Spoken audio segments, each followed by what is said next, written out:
Hey guys, welcome back to another quick tutorial video of Tech It Simple. In this video, I am going to show you how you can compose a mail in the Proton mail application. So, without any further ado, let's dive right into this exciting video. Firstly, you have to open your Proton mail application in order to compose an email in there.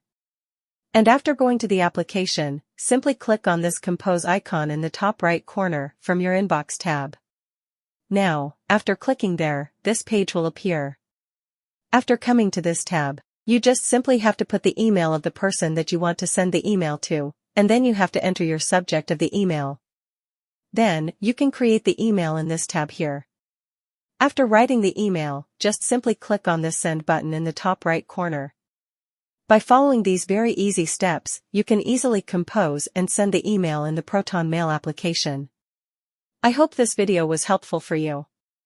If yes, don't forget to like, share, and subscribe to the channel to never miss another update. Thank you for watching the video.